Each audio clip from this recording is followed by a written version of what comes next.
Assalamualaikum warahmatullahi wabarakatuh.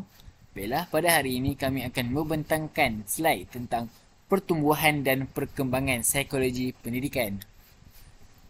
Untuk ahli kumpulan, terdiri daripada Muhammad Arif bin Osman, DB 210042.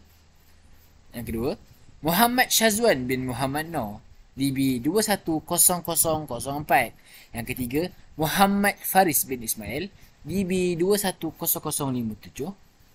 Yang seterusnya, Muhammad Idris Bersabrin, DB 210042. Yang seterusnya adalah Muhammad Azrain Syafiq bin Muhammad Azman, DB 210052. Dan yang seterusnya adalah Muhammad Najmi bin Abdul Hadi, DB 210055. Bagi yang seterusnya adalah Muhammad Syahmi Zaki bin Ahmad Daud, DB 210035. Dan yang terakhir adalah Nuruman Syahari bin Syahrul Nizam, DB 210071. Baiklah, untuk seterusnya saya akan memberikan ruang kepada Muhammad Syahmi Zaki bin Ahmad Daud untuk meneruskan pembentangan slide.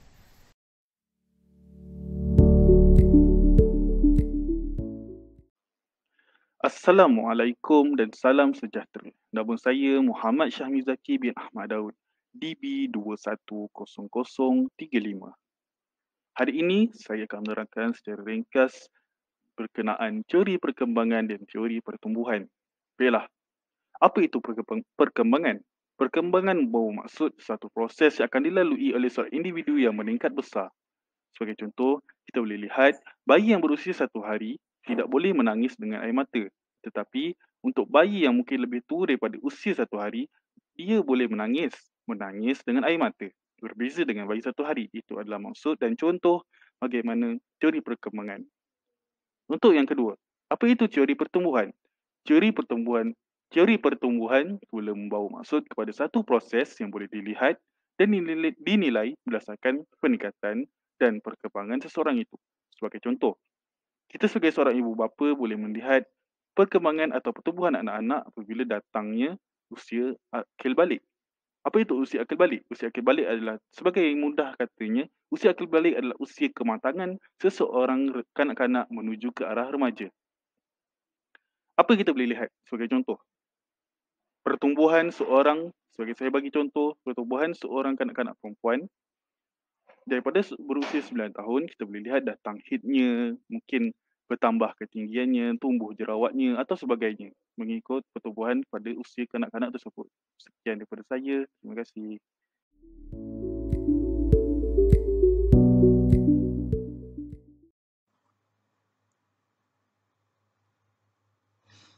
Teori perkembangan. Perkembangan boleh didefinisikan sebagai perubahan tingkah laku yang tersusun dan teratur. Semua perubahan dalam perkembangan ini akan membantu individu dalam mencapai proses kematangan. Perkembangan juga merupakan perubahan kualitatif yang tidak dapat diukur secara kuantitatif. Perubahan menunjukkan sifat yang berbeza daripada tahap perkembangan yang terdahulu. Selain itu, perkembangan juga adalah sebagai perubahan pada struktur, pendapat dan tingkah laku setiap individu. Ia juga terhasil daripada fungsi biologi, faktor pemakanan dan pengaruh terhadap alam sekitar. Perkembangan juga merupakan perubahan yang bersifat kualitatif tetapi dapat dilihat dengan membandingkan sifat yang terdahulu dengan sifat yang terbentuk. Dengan kata lain, perkembangan juga boleh dianggap sebagai proses di mana individu itu mencapai kematangan pengukuhan dan kestabilan. Menurut tokoh Crow dan Crow, perkembangan merupakan perubahan secara kualitatif serta cenderung ke arah lebih baik dari segi pemikiran, rohani, moral dan sosial. Manakala menurut Carl E. Garrison, perkembangan dihasilkan daripada tindakan yang saling berkaitan di antara perkembangan jasmani dan pembelajaran. Sementara itu, D. S. Wright dan N. Taylor pula mentakrifkan perkembangan sebagai perubahan yang berlaku dalam warisan hayat iaitu baka dan organisasi kepada struktur organisma dalam keadaan saling berkait serta berhubung dengan pertambahan umur. Perkembangan juga merupakan perubahan yang bersifat kualiti. Perkembangan membawa sesuatu organisma ke peringkat kematangan diri dan berlaku secara berterusan, walaupun peringkat kematangan telah melampaui diri seseorang tersebut. Antara ciri-ciri perkembangan ialah Secara umumnya, perkembangan berlaku secara berperingkat, iaitu bayi, kanak-kanak, remaja, dewasa dan tua. Semua kanak-kanak mengikut perkembangan yang sama tetapi dalam bentuk yang berlainan. Proses perkembangan bersifat berterusan, iaitu sepanjang hayat seseorang individu itu.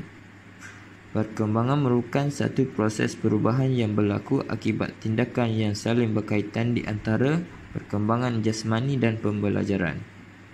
Seterusnya, perkembangan dipengaruhi faktor baka dan persekitaran. Baka menentukan had perkembangan manakala persekitaran akan menolong perkembangan ke suatu tahap maksimum.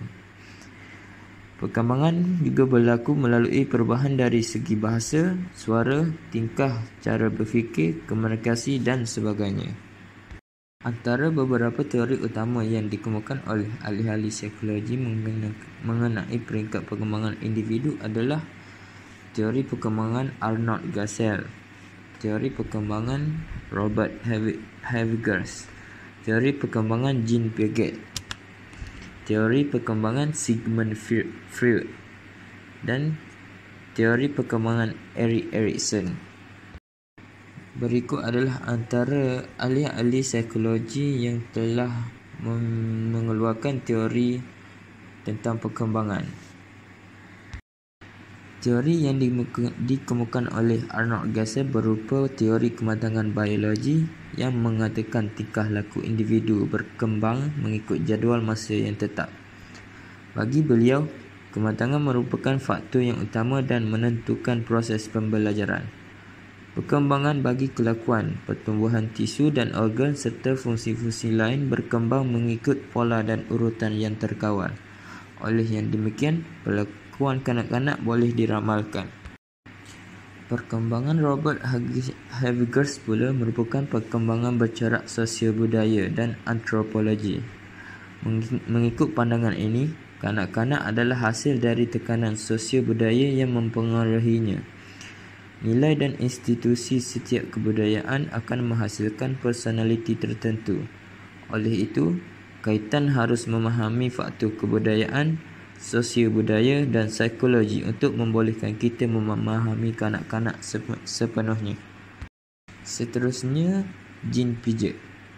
Jean Piaget dikenali sebagai bapa psikologi kanak-kanak, psikologi perkembangan dan kognitif. Kajian-kajian yang dibuat oleh beliau ialah mengenai tingkah laku kanak-kanak yang ditinjau dari aspek struktur, operasi tingkah laku cerdas dan peringkat-peringkat perkembangan bertuturan, iaitu dari segi penaklukan, pemikiran dan kematangan intelek. Menurut beliau, kanak-kanak yang lebih tua biasanya berfikir dengan lebih cepat daripada kanak-kanak yang lebih muda. Bagi beliau, dengan mengkaji kecerdasan kanak-kanak, kita akan dapat memahami sifat pengetahuan manusia yang berkembang mengikut peringkat tertentu. Seterusnya, Sigmund Freud.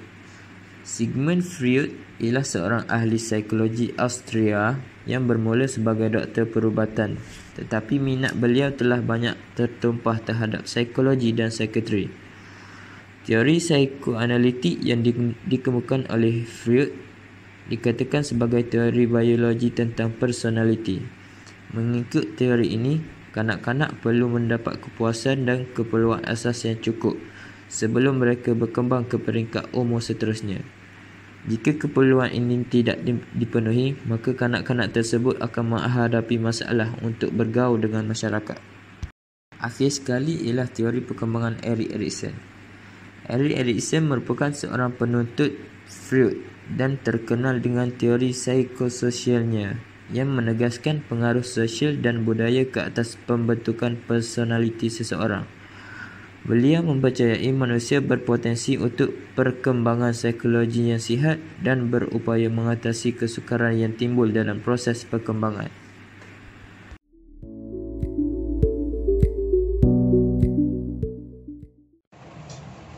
Hello, Assalamualaikum. Saya Muhammad Azrael Syafiq bin Muhammad Azman, DB 210052, dan saya akan menerangkan teori pertumbuhan. Okey, pertumbuhan bermaksud perubahan yang boleh dinilai atau diukur dari segi satu peringkat ke peringkat yang lain. Seterusnya, malah ia adalah satu proses perubahan yang bersifat kuantitatif, iaitu pertambahan dalam pelbagai ciri luaran seseorang. Contohnya, yang paling jelas ialah perubahan dalam ciri fizikal seperti saiz, tinggi dan berat badan. Selain itu, pertumbuhan melibatkan perubahan fizikal dan mental dan akan mencapai kemuncaknya apabila seseorang individu itu mencapai kematangan. Dalam kehidupan seseorang tersebut, terdapat perubahan progresif dalam struktur tulang otot, saraf dan kelenjar. Proses pertumbuhan organisma biasanya sudah terancang dalam gen yang diwarisi oleh keturunan. Biasanya pertumbuhan ni kita dapat dinilai apabila daripada pasangan suami isteri, iaitu daripada gen-gen ibu bapa sendirilah untuk menjadi pertumbuhan kepada kanak-kanak tersebut. Iaitu dia bergantung pada gen-gen untuk pembesaran daripada keluarga tersebut. Okey, seterusnya ciri-ciri pertumbuhan. Yang pertama, pertumbuhan manusia mengikut corak atau urutan tertentu berdasarkan proses pematangan sistem badan. Sebagai contoh ialah meniarap sebelum merangkak. Kedua, struktur mendahului fungsi. Kumpulan otot sudah lengkap sebelum boleh digunakan sepenuhnya. Contoh bayi, otot bayi kuat sebelum boleh berdiri. Yang ketiga, pertumbuhan adalah berterusan, berkualiti, boleh diukur dan boleh dilihat. Yang keempat, pertumbuhan mempunyai arah tentu dari umum kepada khusus. Contohnya, kanak-kanak menjalani latihan merangkak mereka sendiri sebelum mereka berjalan. Akhir sekali, melalui fasa pertumbuhan yang sama tetapi pada kelajuan yang berbeza kerana terdapat faktor yang mempengaruhi pertumbuhan. Dan kalau kita mengikutkan ciri-ciri pertumbuhan ni, biasanya dia pada merangkak, lepas tu bertatih kalau tak silap saya, lepas tu berjalan, kalau ikut kata kasar lah, tapi dengan latihan daripada merangkak, dia boleh menguatkan otot dan memberi latihan macam barang-barang, contohnya macam troli baby, kursi baby tu, untuk menguatkan otot-otot berlatih berjalan dengan pantas. Assalamualaikum dan salam sejahtera. Nama saya Muhammad Najmi bin Abdul Hadi. Nama kad menteri DB210055. Hari ni saya nak membentangkan tajuk faktor yang mempengaruhi pertumbuhan. Yang pertama, kita ada baka. Yang kedua, kita ada kesihatan ibu semasa hamil. Yang ketiga, trauma kelahiran. Dan keempat, kita ada pertumbuhan kanak-kanak. Dan yang kelima, iklim.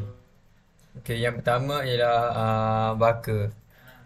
Baka adalah potensi yang diwarisi seperti jenis darah, warna mata, warna rambut, fizikal dan penyakit. Yang kedua pula, kesihatan ibu semasa hamil. Contohnya, ibu hamil mesti mengambil makanan yang sihat dan seimbang untuk memastikan tembesaran janin. Yang ketiga ialah trauma kelahiran. Kesukaran melahirkan anak yang mengakibatkan kecederaan fizikal dan ketidakupayaan boleh menjejaskan pertumbuhan bayi serta membawa kepada gangguan mental dan emosi. Yang keempat, yang saya cakap tadi, pertumbuhan kanak-kanak juga bergantung kepada status, taras, sosial ekonomi keluarga, kemudahan perubatan dan kesihatan. Dan yang terakhir ialah iklim. Kanak-kanak yang tinggal dalam iklim sejuk cenderung mempunyai badan yang lebih besar. Kalau kat Malaysia kan kebanyakan kanak-kanak tidak mempunyai badan yang besar, mungkin sebab iklim. Dan seterusnya adalah saya nak membetulkan tentang perbezaan antara pertumbuhan dan perkembangan. Yang pertama, perkembangan. Perkembangan kita ada 4, jasmani, mental, emosi, sosial. Dan pertumbuhan sama juga, kita ada 4, jasmani, mental, emosi, sosial. Yang pertama, perkembangan jasmani ialah kemahiran menggunakan anggota badan seperti berjalan, berlari, jogging dan sebagainya. Dan yang kedua, untuk perkembangan ialah mental. Kemahiran menggunakan bahasa, perkataan, angka, pemikiran dan penaklukan. Yang ketiga ialah emosi untuk perkembangan. Berupaya menguasai perasaan dan mengawal perasaan. Yang keempat ialah sosial bagi perkembangan. Timbul kesedaran perbezaan yatina, disiplin kumpulan, peranan dan penyesuaian dengan rakan sebaya. Seterusnya saya nak membetulkan jasmani bagi pertumbuhan. Jasmani pula ia mempengaruhi tinggi, berat, saiz, pertumbuhan orak, saraf, daging, gigi. Ibaratnya macam fizikal lah, fizikal. Yang kedua ialah mental bagi pertumbuhan ialah keupayaan berfikir berkembang termasuk perkara subjektif. Seperti macam kita guna otak yang mana, macam tu lah maksud dia. Yang ketiga ialah emosi bagi pertumbuhan. Emosi ni perasaan sayang, suka, duka, marah dan sebagainya. Emosi ni memang semua orang ada emosi, tapi emosi ni macam apa nak cakap, dia macam dia boleh bila kita beremosi, contoh bila kita beremosi kita akan boleh ada yang setengah lah, setengah tu boleh gaduh dengan kawan, boleh bergaduh dengan kawan. Dan yang seterusnya ialah sosial bagi pertumbuhan. Sosial bagi pertumbuhan ialah berinteraksi dengan keluarga, rakan sebaya, jiran dan masyarakat. Maksudnya di sini kita macam tak introvert lah, dia macam extrovert. Itu saja daripada saya. Sekian, terima kasih.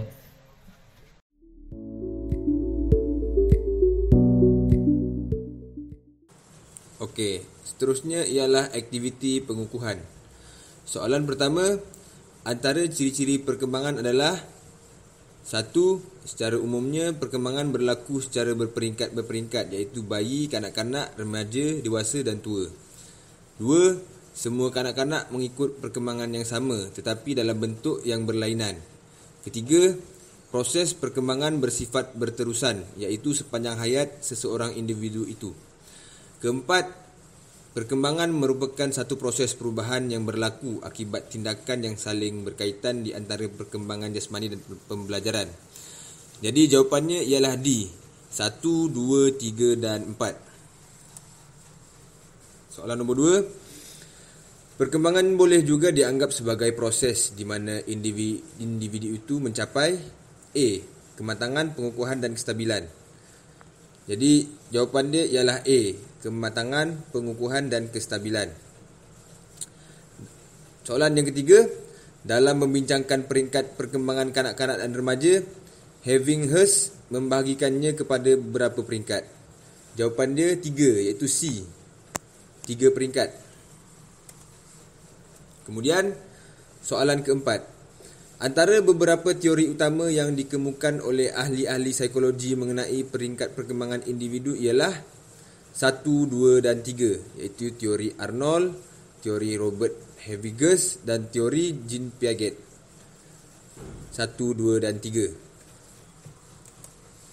Kemudian soalan nombor 5, Giselle membahagikan perkembangan kanak-kanak kepada beberapa peringkat. Untuk peringkat pertama 0 hingga 1 tahun ialah, jawapan dia C, iaitu semasa berumur sebulan Bayi boleh menghasilkan tangisan berlainan untuk membezakan tangisan lapar dan tangisan yang ingin belayan ibu. Semasa berusia 4 bulan, bayi melalui peringkat awal perkembangan emosi seperti ketawa apabila gembira, sementara di usia 8 bulan, perkembangan psikomotor bayi telah meningkat di mana bayi boleh menggenggam objek yang diberikan kepadanya. Bayi berusia 1 tahun pula sudah boleh berdiri. Soalan 6. Teori Piaget yang amat terkenal ialah mengenai perkembangan kognitif. Menurut beliau, terdapat 4 peringkat perkembangan kognitif. Peringkat deria motor 0 hingga 2 tahun adalah A. Deria motor untuk berinteraksi dan memahami alam sekitarnya. Soalan 7. Terdapat beberapa ciri pertumbuhan. Berikut manakah yang betul tentang ciri pertumbuhan? 1. Roman, pertumbuhan manusia mengikut corak atau urutan tertentu berdasarkan proses pematangan sistem badan. Sebagai contoh ialah meniarap sebelum merangkak. 2. Roman, struktur mendahului fungsi. Kumpulan otot sudah lengkap sebelum boleh digunakan sepenuhnya. Contohnya otot bayi kuat sebelum boleh berdiri. 3. Roman, pertumbuhan adalah berterusan, berkuantiti, boleh diukur dan boleh dilihat. 4. Roman, melalui fasa pertumbuhan yang sama tetapi pada kelajuan yang berbeza kerana terdapat faktor yang mempengaruhi pertumbuhan. Jawapannya adalah D. Soalan ke-8. Faktor yang mempengaruhi pertumbuhan daripada kanak-kanak untuk membesar pada peringkat yang sama tetapi pada kadar yang berbeza kerana terdapat beberapa faktor yang mempengaruhi kadar pertumbuhan adalah A. Trauma kelahiran. Soalan ke-9. Salah satu proses pertumbuhan dan perkembangan adalah dalam keadaan saling berkaitan yang melibatkan perubahan dari segi C. Mental. Terdapat perbezaan yang jelas antara pertumbuhan dan perkembangan. Perkembangan dari segi jasmani, kemahiran menggunakan anggota badan seperti berjalan, berlari dan sebagainya. Pertumbuhan tinggi, berat, saiz, pertumbuhan urat, saraf, daging, gigi dan panca indera. Perkembangan mental, keupayaan berfikir, berkembang termasuk perkara subjektif.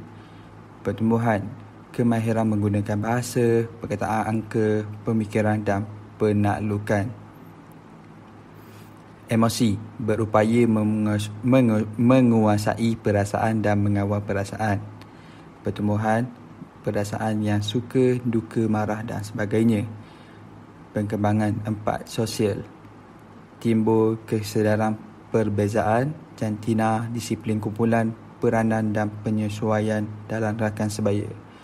Pertumbuhan sosial, berinteraksi dengan keluarga, rakan sebaya, jiran dan masyarakat.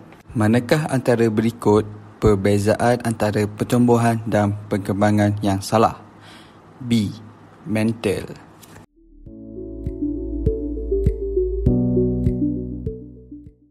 Baiklah, untuk kesimpulan, daripada hasil projek ini, didapati bahawa perkembangan adalah suatu proses yang akan dilalui oleh seseorang untuk meningkat dewasa.